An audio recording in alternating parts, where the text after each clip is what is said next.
नमस्कार दोस्तों, जैसा कि कहा भी गया है, काबिल बनो सफलता झक मारकर आएगी।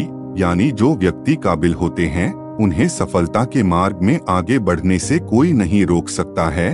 तो चलिए इस पोस्ट में इसी सोच पर आधारित कहानी काबिल व्यक्ति की पहचान की कहानी बताने जा रहे हैं। जिस कहानी काबिल व्यक्ति की पहचान की कहानी को पढ़कर आपको काफी कुछ सीखने को मिलेगा और एक अच्छी सीख मिलेगी। एक बार की बात है, किसी गांव में बहुत धनी सेठ रहता था। उसको ईश्वर के प्रति अपार श्रद्धा थी। फिर उसने अपने बचाए हुए पैसों से गांव में एक बहुत बड़ा मंदिर बनवाया। फिर जब मंदिर बन के तैयार हुआ तो बहुत से दर्शनार्थी मंदिर में दर्शन लाभ के लिए पहुंचने लगे। मंदिर की भव्यता को देख लोग मंदिर का गुणगान करते नहीं थकते थे। धीरे धीरे समय के साथ मंदिर की ख्याति जाने माने मंदिरों में होने लगी और दूर दूर से लोग दर्शन लाभ को मंदिर में पहुंचने लगे। इस तरह उस सेठ ने श्रद्धालुओं की बढ़ती संख्या को देख उस व्यक्ति ने मंदिर में ही श्रद्धालुओं के लिए भोजन और ठहरने की व्यवस्था का प्रबंध किया। लेकिन जल्द ही उस सेठ को एक ऐसे व्यक्ति की आवश्यकता हुई जो मंदिर में इन सभी व्यवस्थाओं का देखरेख करे और मंदिर की व्यवस्था को बनाए रखे। फिर सेठ जी ने अगले ही दिन उसने मंदिर के बाहर एक व्यवस्थापक की आवश्यकता के लिए नोटिस लगा दिया। नोटिस को देख कई लोग उस धनी व्यक्ति के पास आने लगे। लोगों को पता था कि यदि मंदिर में व्यवस्थापक का काम मिल जाएगा तो वेतन भी बहुत अच्छा मिलेगा और साथ में रहना खाना भी सब कुछ फ्री में मिलेगा।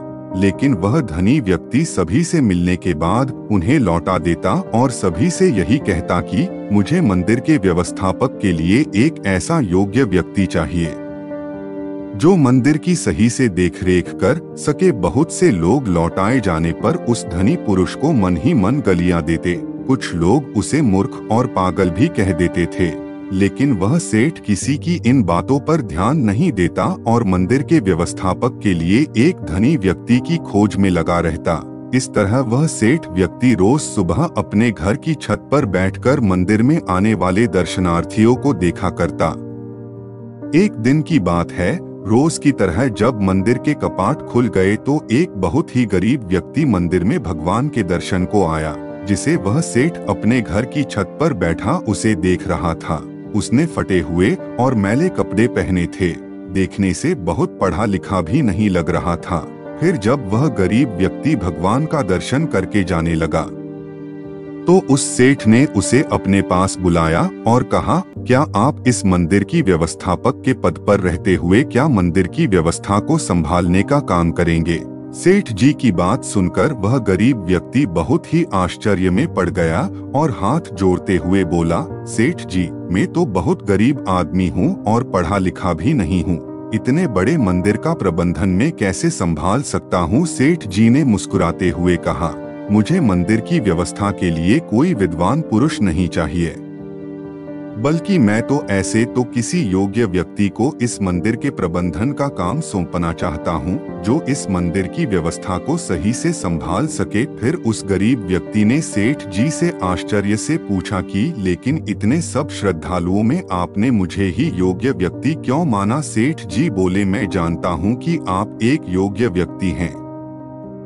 मैंने सही व्यक्ति की पहचान के लिए मंदिर के रास्ते में मैंने कई दिनों से एक ईंट का टुकड़ा गाड़ा था जिसका एक कोना ऊपर से निकल आया था और कई दिनों से देख रहा था कि उस ईंट के टुकड़े से कई लोगों को ठोकर लगती थी और कई लोग उस ईंट के टुकड़े से ठोकर खाकर गिर भी जाते थे, लेकिन किसी ने भी उस ईंट के टुकड़े को वहां से हटाने की नहीं सोची। और आप जब मंदिर के दर्शन के लिए आ रहे थे तो आपको उस ईंट के टुकड़े से ठोकर नहीं लगी, लेकिन फिर भी आपने उसे देखकर वहां से हटाने की सोची।